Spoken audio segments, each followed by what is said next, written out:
अबुल फकर जैनुलाब्दीन अब्दुल कलाम, जो missile man और जनता के राष्ट्रपति नाम से भी जाने जाते हैं, भारतीय गणतंत्र के 11वें निर्वाचित राष्ट्रपति थे।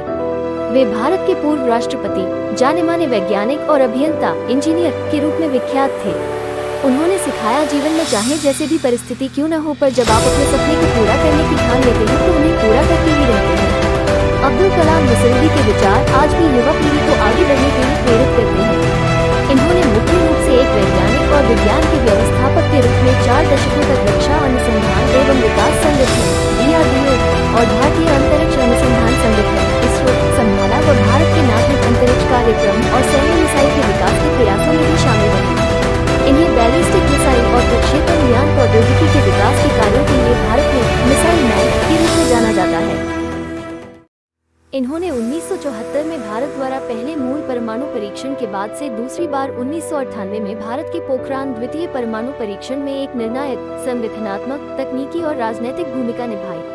कलाम सत्तारूढ़ भारतीय जनता पार्टी व विपक्षी भारतीय राष्ट्रीय कांग्रेस दोनों के समर्थन के साथ 2002 में भारत के राष्ट्रपति चुने गए। 5 वर्ष की अवधि की सेवा के बाद वो शिक्षा, लेखन और सार्वजनिक सेवा के अपने नागरिक जीवन में लौट आए। इन्होंने भारत रत्न, भारत के सर्वोच्च नागरिक सम्मान सहित कई प्रतिष्ठित पुरस्कार प्राप्त किए। 15 अक्टूबर 1921 को धनुषकोडी गांव, रामेश्वरम, तमिलनाडु में एक मध्यम वर्ग मुस्लिम इंसाफ परिवार में इनका जन्म हुआ। इनके पिता जैनुलाब्दीन नबी ज्यादा पढ़े लिखे थे, नहीं पैसे वाले थे। आज इनके पिता मछुआरों को नाव किराए पर दिया करते थे। अब्दुल कलाम संयुक्त परिवार में रहते थे। परिवार की सदस्य संख्या का अनुमान इस बात से लगाया जा सकता है कि यह स्वयं 5 भाई एवं 5 बहन थे और घर में 3 परिवार रहा करते थे।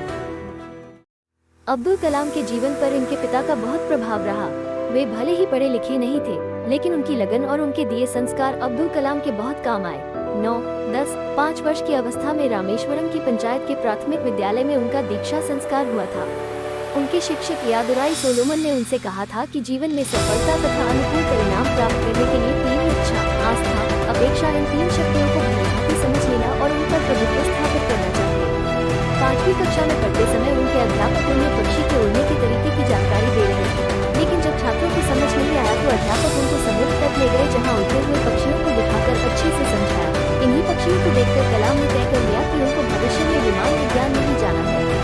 कलाम के गणित के अध्यापक सुबह ट्यूशन लेते थे, इसलिए वो सुबह 4 बजे गणित की ट्यूशन पढ़ने जाते थे। अब्दुल कलाम ने अपनी आरंभिक शिक्षा जारी रखने के लिए अखबार वितरित करने का कार्य भी किया था। 8, कलाम ने 1950 में मद्रास इंस्टीट्यूट ऑफ टेक्नोलॉजी से अंतरिक्ष विज्ञान में स्नातक की उपाधि प्राप्त की है। स्नातक होने के बाद उन्होंने हावरक्राफ्ट परियोजना पर काम करने के लिए भारतीय रक्षा अनुसंधान एवं विकास संस्थान में प्रवेश किया। 1962 में वे भारतीय अंतरिक्ष अनुसंधान संगठन में आए, जहां उन्होंने सफलतापूर्वक कई उपग्रह प्रक्षेपण परियोजनाओं में अपनी भूमिका निभाई। परियोजना निदेशक के रूप में भारत के पहले स्वदेशी उपग्रह प्रक्षेपण यान SLV-3 के निर्माण में महत्वपूर्ण भूमिका निभाई, जिससे जुलाई 1982 में रोहिणी उपग्रह सफलतापूर्वक अंतरिक्ष में प्रक्षेपित किया गया था। 1972 में वे भारतीय अंतरिक्ष अनुसंधान संगठन से जुड़े। अब्दुल कलाम को परियोजना महानिदेशक के रूप में भारत का पहला स्वदेशी उपग्रह SLV-द्वितीय प्रक्षेपास्त्र बनाने का श्रेय हासिल हुआ। 1980 में इन्होंने रोहिणी उपग्रह को पृथ्वी की कक्षा के निकट स्थापित किया था। इस प्रकार भारत भी अंतर्राष्ट्रीय अंतरिक्ष क्लब का सदस्य बन गया। 7, इसरो लॉन्च व्हीकल प्रोग्राम को परवान चढ़ाने का श्रेय भी इन्हें प्रदान किया जाता है। कलाम ने स्वदेशी लक्ष्य भेदी नियंत्रित प्रक्षेपास्त्र गाइडेड मिसाइल्स को डिजाइन किया। इन्होंने अग्नि एवं पृथ्वी जैसे प्रक्षेपास्त्रों को स्वदेशी तकनीक से बनाया था। कलाम जुलाई 1992 से दिसंबर 1999 तक रक्षा मंत्री के विज्ञान सलाहकार तथा सुरक्षा शोध और विकास विभाग के सचिव थे। 7, उन्होंने रणनीतिक प्रक्षेपास्त्र प्रणाली का उपयोग आग्नेयास्त्रों के रूप में किया। इसी प्रकार पोखरण में दूसरी बार परमाणु परीक्षण भी परमाणु ऊर्जा के साथ मिलाकर किया। इस तरह भारत ने परमाणु हथियार के निर्माण की क्षमता प्राप्त करने में सफलता अर्जित की। कलाम ने भारत के विकास स्तर को 2020 तक विज्ञान के क्षेत्र में अत्याधुनिक करने के लिए एक विशिष्ट सोच प्रदान की। 7, ये भारत सरकार के मुख्य वैज्ञानिक सलाहकार भी रहे।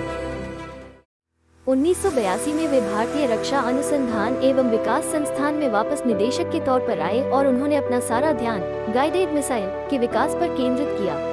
अग्नि मिसाइल और पृथ्वी मिसाइल का सफल परीक्षण का श्रेय काफी कुछ उन्हीं को है। जुलाई 1992 में वे भारतीय रक्षा मंत्रालय में वैज्ञानिक सलाहकार नियुक्त हुए। उनकी देखरेख में भारत ने 1998 में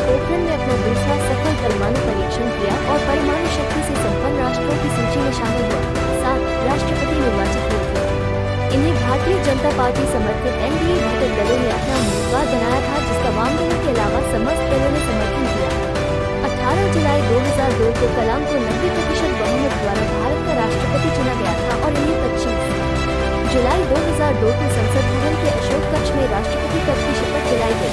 12 इस संक्षिप्त समारोह में प्रधानमंत्री अटल बिहारी वाजपेयी, उनके मंत्रिमंडल के सदस्य तथा अधिकारीगण उपस्थित थे।